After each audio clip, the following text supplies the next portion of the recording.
So that's one of our services, the service that we developed under the PMDI research program called Mind the Gap, for generating new solutions from existing solutions. The second feature of the twin environment we put together, I want to talk a bit more in detail about, is the scientific optimization of the processes. As we were previously seeing, with a real-time model updated, we can understand what's going on in the machine in more detail than was previously possible. If you only have a G code, all you know is you're going to go from 000 to 111 at a certain speed. You've no idea what you're going to do along the way. But if you have a real-time model, you can detect how much material you're going to be removing during that movement, and therefore compute the ideal speed given the current conditions.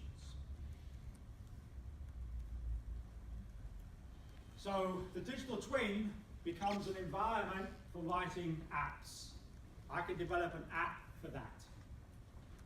This app takes the information computed for the machining program and your various policies and decisions, what tolerances are there, when you think it's a good idea to change things, when it should be locked down, what the material is, and what the vendor recommendation is, and can come up with adjustments. And there are different kinds of adjustments. There is the one I'm talking about with going faster, but there's also adjustments because the stock is bigger. The stock may have an additional 3 millimeters on it, for example. If you know that that particular depth at the top is bigger, maybe you can still do the machining, but you need to make an adjustment. And it could be an app for that as well. So this is connected to the operator via the smartphone. It enables the adaptive programming, and it has some quite dramatic results, as we will talk about in a moment. We have two of experts on optimization in the room. At the back there's Leon Zhu, who is the Boeing expert. He's so good that we're not allowed to even look at what he's got.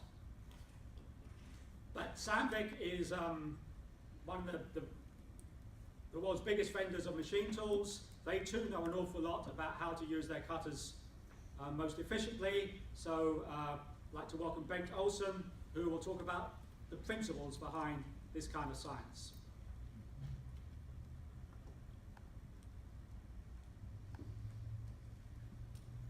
Thank you.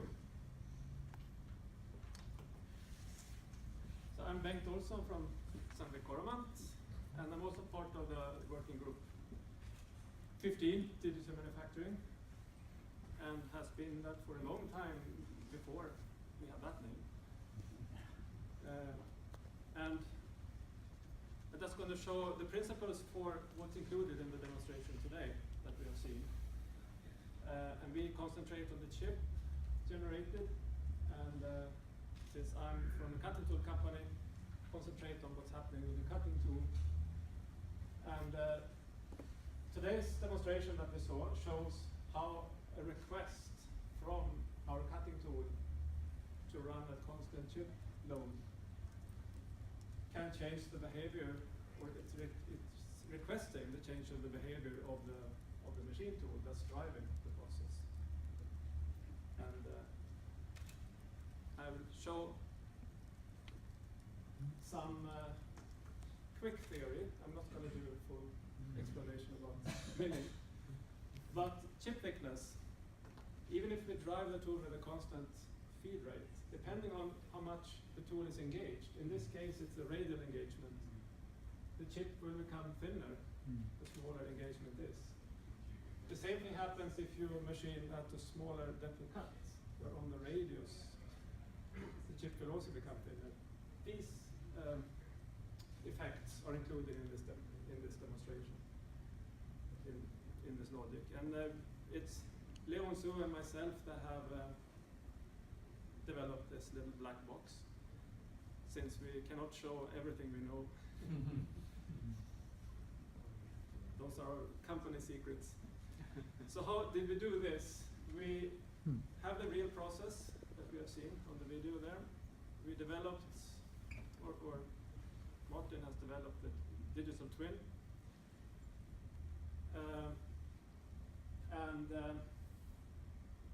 They exist at the same time, real time. So what we do, we get information from this digital twin about the cutter and workpiece cross-section information. And our logic here is figuring out the chip thickness and requesting a feed override to the machine. So if the chip thickness is predicted to be smaller, it will increase override. So this is the idea behind it. So very simple. Okay. And I can also say one thing. Now we have to deliver. I mean, in the past we had to deliver the tool to the customer. Now we have to deliver the tool 2 times. Okay. So you could charge twice as much for it. Of course.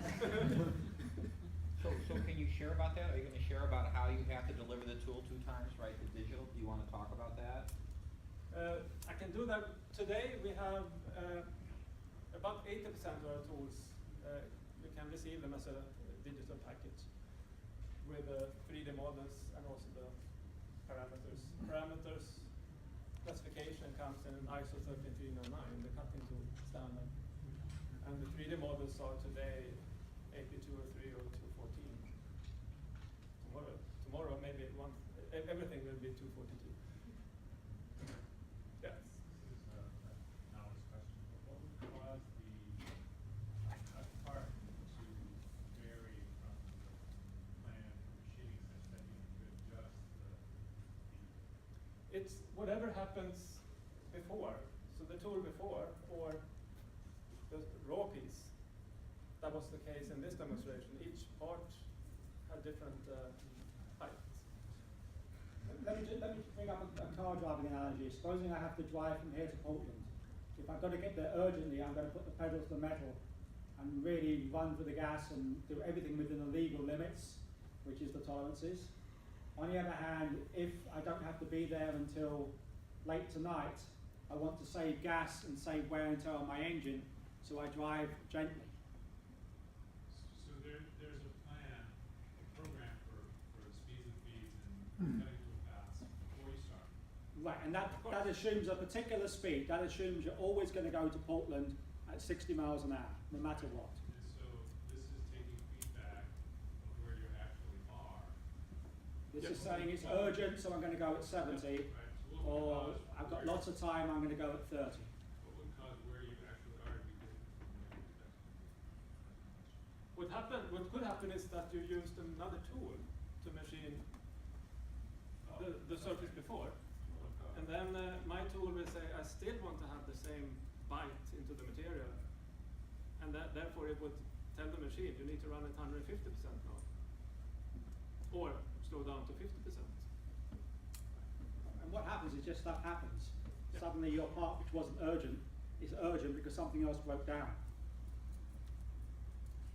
Are you actually monitoring the spindle load to determine what the cutter load is, the chip thickness, or what? We're not using that data today, but we certainly can do, yes. That can verify that everything is correct. Hey, so sometimes what we see too in machining is that we'll have a forging, and that forging will be, approximately correct. So one thing I would think you could do with this is that you could model the actual forging that was on the machine. You could probe the forging and then gather your cutter engagement based on the actual stock that's on the part. Right. The other thing is that when Boeing buy aluminum from suppliers, we pay them by the pound, okay? And we give them a tolerance and saying this could be 1 inch, between 1 inch and 1 inch thick, and we pay them by the pound. And so you can bet that our stock is frequently on the thick side.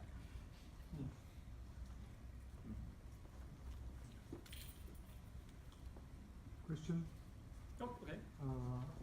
Is real-time measurement of removal amount is included in your system in order to guarantee stable machining? You should know removal amount No, in no, we real-time don't. manner. This demonstration is not calculating that, but it's the information is there to calculate that. No, we are calculating. Yeah, you have the area. We are computing the real-time volume. Yeah.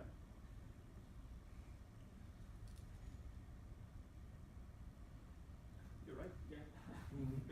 We have the cross section between the cutter and the material, and we have the Yes. feed.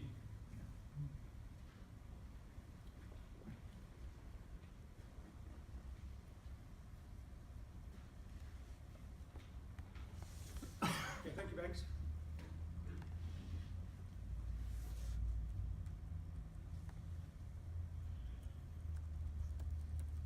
Okay, so the last thread of our demonstration is it's good being able to make all these changes. The big changes to get a much better process, the smaller changes to adjust to the current schedule, the actual stock, etc. But while you're doing all these things, you've still got to make something that the customer can use. And a key thing about the digital twin technology is that we are making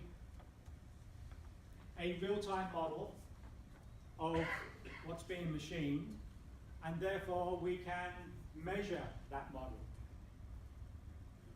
And we measure that by exporting step from the digital twin, step AP242, to a metrology service.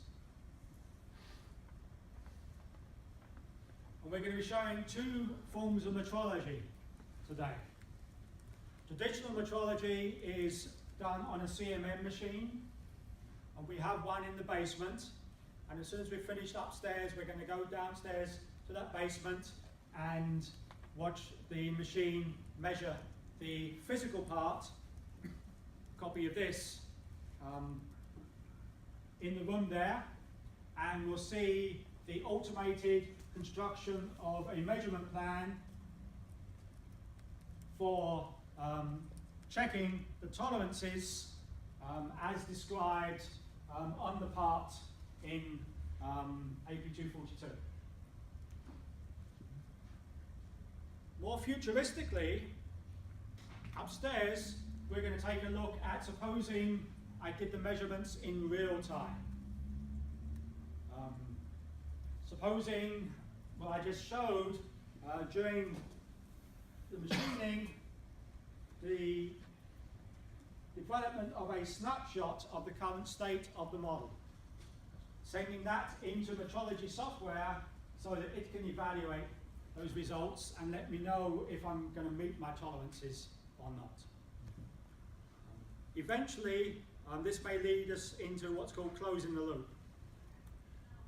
Machining, measuring, adjusting, machining, and measuring. For the moment, we'll just take a look at